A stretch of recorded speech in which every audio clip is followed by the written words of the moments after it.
Salut à tous et à toutes, c'est Seth, et aujourd'hui on se retrouve pour parler de ce deuxième épisode de The Last of Us sorti récemment. Comme d'habitude, je vais méchamment spoiler, donc si vous n'avez pas vu l'épisode, je vous invite à revenir une fois que ce sera fait. Après le très bon premier épisode que nous avons eu, j'en attendais beaucoup du deuxième, et on peut dire que je n'ai pas été déçu. Je ne m'attendais pas à ce que l'intro nous lance sur les origines de la pandémie, mais j'aime beaucoup cette idée. Le jeu ne l'évoque pas vraiment directement, si mes souvenirs sont bons. Le peu d'informations que l'on possède sont dispersées dans des journaux que l'on peut retrouver un peu partout. Je pense que c'est parce que l'intérêt de l'histoire n'est pas de comprendre comment c'est arrivé, mais comment ça a changé le monde. Et surtout, ce n'est finalement qu'un décor pour raconter l'histoire entre un père et sa fille. Mais dans le cadre d'une série, je comprends parfaitement qu'ils aient eu envie d'étoffer un peu le lore. Cette intro était d'ailleurs géniale. Si chaque début d'épisode nous en apprend plus sur l'affection, let's go, je suis complètement partant. On est qu'au deuxième épisode et c'est déjà la deuxième scène d'intro qui me met sur le cul, j'ai vraiment hâte d'en voir plus. L'épisode reprend sur notre duo qui débat sur quoi faire d'Ellie dans une séquence à la mise en scène et à la lumière très qualitative. Un plan que j'ai trouvé très beau est celui-là, celui qui s'affiche sur votre écran à cet instant.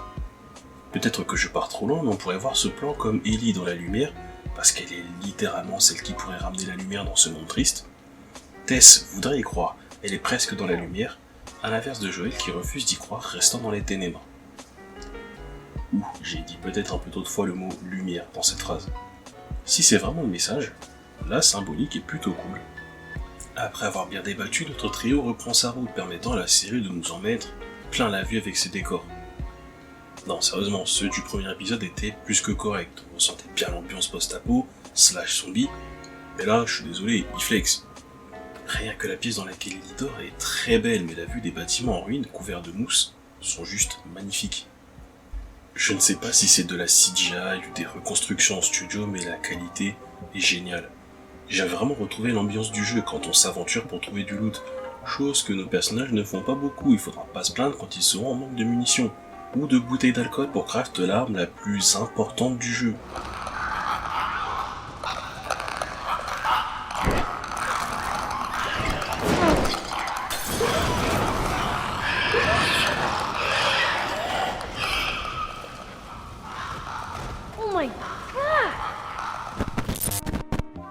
J'avoue que j'ai toujours un peu de mal avec l'acting de Bella Ramsey, mais elle m'a fait sourire plus d'une fois avec les répliques d'Ellie. Elle oscille constamment entre une adolescente sarcastique qui ne mâche pas ses mots, et une adolescente qui découvre l'extérieur pour la première fois et qui n'est pas très à l'aise. Je revois le personnage d'Ellie dans son attitude et sa façon de répondre, et franchement, elle s'en sort bien. J'ai bien aimé son petit jeu lors du passage de l'hôtel, c'est aussi présent dans le jeu il me semble, mais ça apporte un petit quelque chose de touchant au personnage. Ses interactions avec Tess et Joël sont drôles et c'est cool de voir Tess se rapprocher un peu de la jeune fille. On peut voir que malgré la réticence de Joël, il y a un petit début de quelque chose, en particulier quand ils sont sur le toit et observent la vue. On revient quelques scènes en arrière pour parler un instant des claqueurs. Bordel, j'ai kiffé, et j'ai kiffé comme un fou. Déjà la tension monte quand ils trouvent le corps maquillé avec du ketchup. Le fait que le silence soit imposé rend l'atmosphère très intense.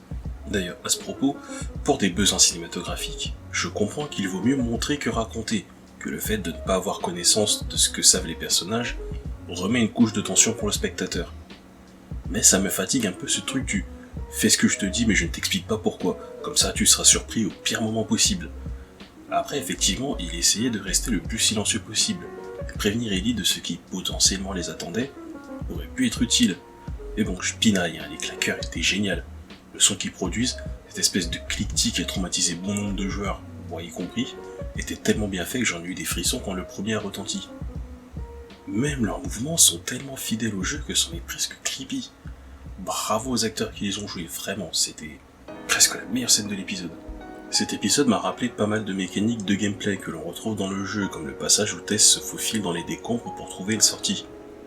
Il y a beaucoup de ce genre de passages dans le jeu, où tu dois faire un immense détour pour trouver un moyen d'accéder à un endroit, pour contourner un obstacle, ou simplement pour ouvrir la voie au PNJ qui te suit. Un autre passage est celui où Joël et Ellie sont accroupis pour échapper aux claqueurs. J'avais tellement l'impression de rejouer une des phases d'infiltration. Elles m'ont marqué parce que je passe toujours un temps fou dessus. J'examine trop ce que je dois faire. En vrai, la série m'a tellement donné envie de refaire les jeux, mais j'hésite à les faire sur la chaîne à cause de ça. Je suis tellement lent dans les phases d'infiltration, c'est horrible. Ça fait bien quelques années que j'ai joué au 1, donc je me souviens des grandes lignes, mais il y a pas mal de détails que j'oubliais, comme la mort de Tess. Je savais qu'elle passait l'arme à gauche à un moment, mais je ne me souvenais plus exactement quand ni comment. Et la série a modifié sa mort. Dans le jeu, Phaedra débarque, obligeant Joel à fuir avec Ellie. On ne la voit pas, mais on entend les tirs et un cri nous indiquant que Tess a succombé. Le choix que fait la série de nous montrer sa mort la rend, à mon avis, plus impactante. On est avec elle jusque dans ce dernier souffle. C'est également intéressant que ce soit les infectés qui soient la cause de son sacrifice. Dans le jeu, Phaedra nous prend la tête plusieurs fois avant ce moment, ce n'est donc pas illogique que ce soit eux qui débarquent pour nous emmerder à nouveau. Alors qu'à ce stade de la série, les infectés ont été plus un danger qu'eux. On pourrait également interpréter ça comme le fait que Tess regarde dans les yeux la créature qu'elle refuse de devenir quand le champignon se sera plus développé. En tuant ces êtres, elle protège Joel et Ellie, et meurt en étant encore elle-même. Mais le plus gros changement effectué dans cet épisode est sans aucun doute le fonctionnement du champignon. On voyait déjà dans le premier qu'il crée des sortes de filaments mousseux appelés tiges dans la bouche des infectés, et que c'est comme ça qu'il se propageait quand les tiges entraient en contact avec la peau. Comme dans le jeu, il suffit d'une morsure pour rejoindre cette armée fongique, ce que Tess nous confirme à ses dépens. Ici, les créatures ne sont pas debout immobiles, mais allongées au sol, et Tess nous explique que c'est parce qu'ils sont tous en connexion grâce aux champignons et qu'ils sont sensibles au soleil. Quand la racine s'enroule autour des doigts de l'infecté que Joel venait de tuer, je me suis dit que ça sentait la merde. Voir cette horde se mettre en marche vers nos héros était super impressionnante. L'angle de la caméra au ras du sol nous montre que ceux qui se lèvent et les jambes de ceux qui courent. C'est absolument impossible de compter leur nom, et ça rend la chose terrifiante. Bref, un deuxième épisode dans la lignée du premier, cette série c'est vraiment le petit plaisir du lundi.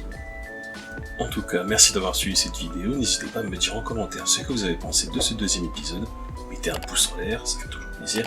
N'oubliez pas d'activer la cloche lorsque vous vous abonnez pour recevoir une notification lors des prochaines sorties de vidéos. Vous pouvez également me rejoindre sur Twitter, je poste régulièrement des trucs en lien avec l'actualité geek. Et je vous dis à la prochaine pour une nouvelle vidéo. Ciao les geeks!